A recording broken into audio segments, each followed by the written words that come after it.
This is an ABP Life podcast. हर बार अडानी सबसे अमीर व्यक्ति बनने की वजह से ना छाए रहते थे खबरों में, लेकिन इस बार अडानी के ऊपर स्कैम के इल्जाम लगा रहा है कोई। हिंडनबर्ग बड़ा सुन रहे होंगे आप आजकल ये शब्द। क्या है ये हिंडनबर्ग? इसका मतलब क्या होता है और ये हिंडनबर्ग है क्या? ऐसा क्या है इसमें जिसके कारण अडानी हो रहे हैं बदनाम? LIC को करना पड़ रहा है प्रेस रिलीज। जानते हैं सब कुछ आज FII में। मैं मानसी हूँ आपके साथ ABP लाइव पॉडकास्ट पर, जहाँ मेरे साथ में जुड़े हैं CA Pushpraj Sahu. Welcome to ABP live podcast. तो welcome Pushp to ABP live podcast, जहाँ आज आपके साथ बातचीत करेंगे एक बहुत ही ट्रेंडिंग टॉपिक पर, जो आजकल चल तो बड़ा रहा है लेकिन समझ बहुत ही कम लोगों को आ रहा है, हिंडनबर्ग रिसर्च पर। सबसे पहला सवाल जो आपसे लेना चाहूंगी वो यही कि ये हिंडनबर्ग है क्या? मतलब नाम ही ऐसा है कि कुछ समझ नहीं आता लोगों को। ये हिंडनबर्ग रिसर्च क्या है, उस पर आने से पहले जानना चाहूंगी इस नाम के इतिहास के बारे में कुछ बताएं। जी बिल्कुल। हिंडनबर्ग नाम जो आया है वो 1937 में एक डिजास्टर हुआ था, मतलब नेशनल कैलेमिटी आई थी जिसका नाम हिंडनबर्ग रखा गया था। तो वहीं से एंडरसन नाम के एक व्यक्ति हैं न्यूयॉर्क के, उन्होंने ये फर्म स्टार्ट की थी हिंडनबर्ग रिसर्च के नाम से 2017 में। तो उन्होंने डिजास्टर जो हुआ था उसके नाम पे रखा है, क्योंकि ये भी डिजास्टर्स काम करते हैं बड़ी बड़ी कंपनीज के लिए। जैसा कि अभी आपने देखा अडानी कंपनी हुई, इसके पहले भी बहुत सारी नामचीन कंपनी थी दुनिया की जिनको लेकर उन्होंने अपनी रिसर्च रिपोर्ट प्रस्तुत करी थी, जिसमें उन्होंने जो भी कंपनीज के खिलाफ नेगेटिव कमेंट्स वगैरह करे थे, रिपोर्ट दी थी, उसकी वजह से वो कंपनी बर्बाद हो चुकी है। ओके, तो अब डिटेल में जानते हैं आखिर क्या है Hindenburg research. Hindenburg research basically एक फर्म है जो रिसर्च करती है बड़ी बड़ी कंपनीज पे, उनके ऑडिटेड फाइनेंशियल स्टेटमेंट्स पे, अकाउंटिंग पे और बाकी सारी चीजों पे। अब बेसिकली ये रिसर्च कैसे करते हैं? ये रिसर्च करते हैं वहाँ के फाइनेंशियल्स को मॉनिटर करके, उन पर रेगुलरली ये लोग नजर रखते हैं, देखते हैं। वहाँ के जो एम्प्लॉयज हैं, एक्स एम्प्लॉयज हैं, उन लोगों से डायरेक्ट टच में रहते हैं और इंटरनल जितने भी इनसाइडर इंफॉर्मेशन होती है उन्हें इकट्ठा करते हैं, उसके बेसिस पे रिपोर्ट प्रिपेयर करते हैं। बेसिकली क्या करते हैं, फॉरेंसिक अकाउंटिंग रिसर्च करते हैं। मतलब बहुत ज्यादा डीप और डिटेल में जाके ये सारी चीजें देखते हैं कंपनी की, कि कंपनी में जो अफेयर्स हैं, जो उनके फाइनेंशियल्स बन रहे हैं वो प्रॉपर है कि नहीं है। तो ये बेसिकली ये काम करते हैं। जी, ओके। तो पहले किन रिपोर्ट्स को लेकर के चर्चा में रहा है हिंडनबर्ग? पहले 17 रिपोर्ट्स ये पेश कर चुका है आज तक, 2017 से लेकर अभी तक, जिसमें एक फेमस रिपोर्ट का मैं जिक्र करूंगा, निकोला नाम की। एक निकोला नाम की कंपनी है, उसको लेके इन्होंने एक रिपोर्ट इंट्रोड्यूस की थी वर्ल्ड के सामने, जिसकी वजह से निकोला के शेयर्स पूरे डाउन स्ट्रीम हो गए, पूरे गिर गए। और उसका कारण क्या था कि निकोला ने एक एडवर्टाइजमेंट प्रिपेयर करा था। निकोला बेसिकली एक इलेक्ट्रॉनिक ट्रक की कंपनी है, वो EV बनाते हैं, इलेक्ट्रॉनिक व्हीकल। इस कंपनी ने बेसिकली एक एडवर्टाइजमेंट निकाला था, एक वीडियो लॉन्च करा था, वो ट्रक की कैपेबिलिटी को लेके। हमारा ट्रक इतना केपेबल है कि वो स्टीप जो अपनी हिल्स होते हैं, मतलब पहाड़ी, उससे ही बहुत आसानी से चल सकता है विद लोडेड मटेरियल। लेकिन एक्चुअली में ऐसा नहीं था। वो उन्होंने बोर्ड पे बनाया था वो वीडियो, लेकिन उसका ऐसा प्रेजेंट किया कि हमारी कंपनी की ड्यूरेबिलिटी है, जो ट्रक बना रही है, वो स्टीप पे भी चल सकते हैं, लेकिन वो झूठ था। तो वो लोगों ने एक्सपोज करा था। ओके। बहुत तेजी से गिरे थे। जी। तो अडानी की अगर हम बात करें, बिकॉज इन दिनों काफी चर्चा में है ये कि हिंडनबर्ग ने अडानी समूह को लेकर आखिर क्या रिपोर्ट जारी की है। बेसिकली इन्होंने अकाउंटिंग फ्रॉड को लेकर रिपोर्ट बनाई है, टैक्स इवेजन और स्टॉक मैनिपुलेशन। जैसे कि अभी अपन लोगों ने देखा 2-3 साल में अडानी के शेयर्स में बहुत तेजी दिखाई है, मतलब 1000% का रिटर्न दिया है। बेसिकली जैसे अडानी एंटरप्राइजेस की बात करें, जो एक फ्लैगशिप कंपनी है अडानी ग्रुप की, उसका शेयर आज से 5 साल पहले देखा जाए तो सिर्फ 35 रुपीज का था, लेकिन इस साल वो 4000 रुपए टच कर गया विद इन 5 ईयर्स। और विद इन 2 ईयर्स उसमें बहुत ज्यादा एक्सट्रीमली हाइक हुआ है शेयर का प्राइस। सारे शेयर, मतलब 7 कंपनीज हैं इनकी लिस्टेड स्टॉक मार्केट पे अडानी ग्रुप की, सभी के शेयर बहुत तेजी से ग्रो हुए थे। तो सब हैरत में थे, पूरा वर्ल्ड हैरत में था कि इतनी जल्दी कोई कैसे नंबर 1 पे आ सकता है। नंबर 2 पे बेसिकली अडानी जी आए थे और इंडिया में नंबर 1 पे थे। तो सबको वो थोड़ी सी लग रही थी सस्पिशियस तो सभी लोग रिपोर्ट्स में लगे थे।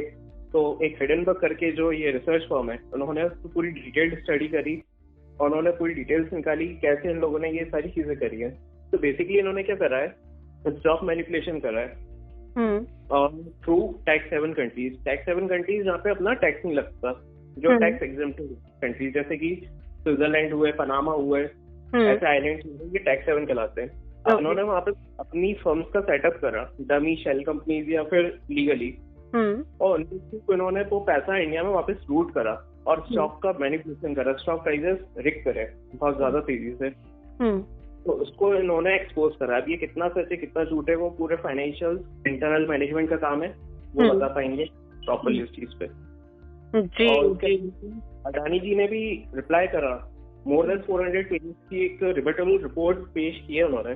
तो उन्होंने इसको इंडिया पर अटैक बताया है, जो कि कहीं हद तक सही है, क्योंकि हिडनबर्ग रिसर्च रिपोर्ट ने पूरे evidences I think produce out नहीं करे अभी तक कि उन्होंने किस बेसिस पे रिपोर्ट बनाई है। अगर ये रिपोर्ट सच होती है तो ये कितना बड़ा स्कैम होगा? बहुत बड़ा स्कैम होगा मैम। इंडिया का स्टॉक मार्केट जो कि एक बहुत स्ट्रॉन्ग पिलर इकोनॉमी का, पूरी तरीके से शॉक आउट हो जाएगा। जैसे कि आप देख रहे हैं 3-4 दिन से अडानी के स्टॉक्स पे 20% अराउंड लोअर सर्किट लग रहा है रोज मिलते हैं उसके इस रिपोर्ट की वजह से। इवन अडानी जी को अपना एफपीओ भी कैंसिल करना पड़ा। 12,000 करोड़ या 20,000 करोड़ का वो एफपीओ लेके आए थे, follow on portfolio shares issue लेके आए थे, एक नया इक्विटी शेयर्स का। मैं चाहूंगी इसके बारे में भी आप बताएं, एफपीओ क्या होता है? एफपीओ बेसिकली एक तरीका है मार्केट से पैसा रेज करने का टू इशूइंग इक्विटी शेयर्स।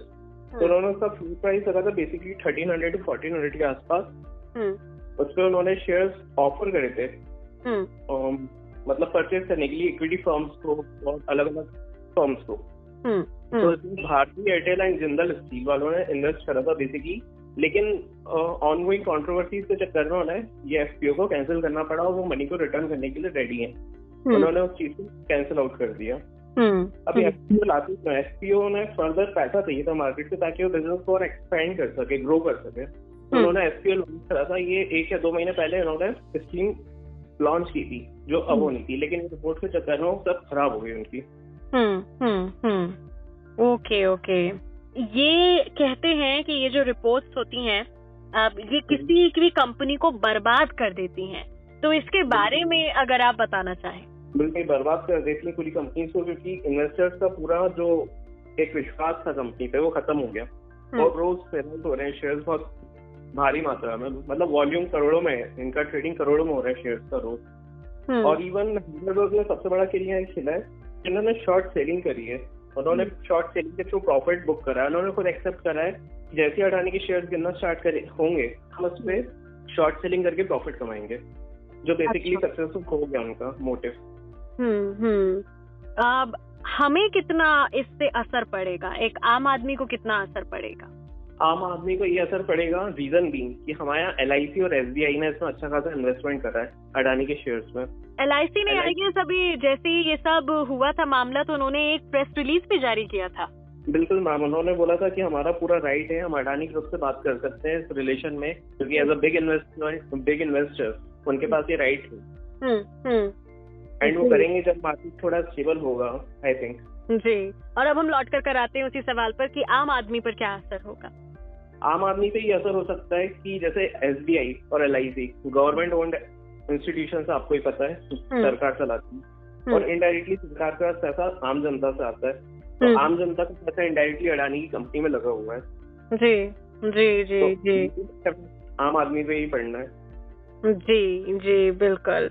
अब अगर ये सच साबित हो जाता है और कहना चाहिए जिस तरह से आपने कहा कि शेयर्स जो है वो लगातार गिर भी रहे हैं, इस सिचुएशन को ठीक कैसे किया जाएगा? फिर उस वक्त क्या किया जाएगा? उस वक्त आम आदमी पे असर ना पड़े, अगर ये सब हो जाता है तो उस वक्त क्या स्टेप्स होंगे जो लिए जाएंगे सिचुएशन को ठीक करने के लिए?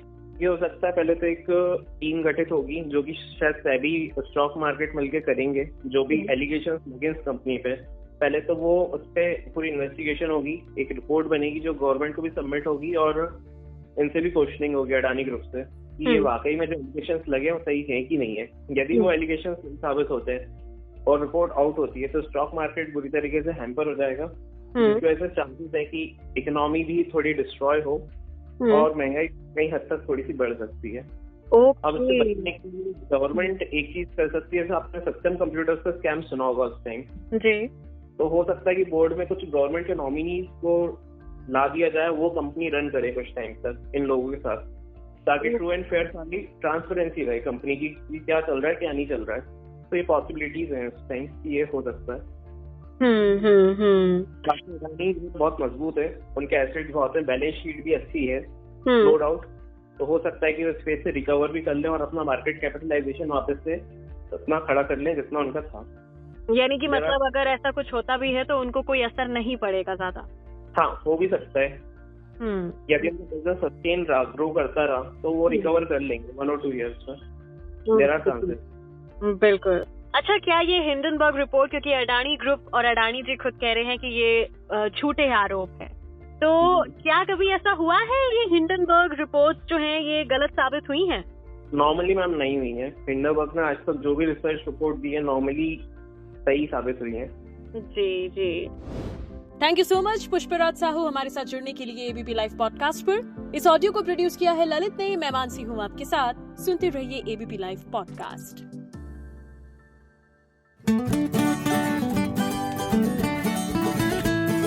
This is an ABP Live podcast.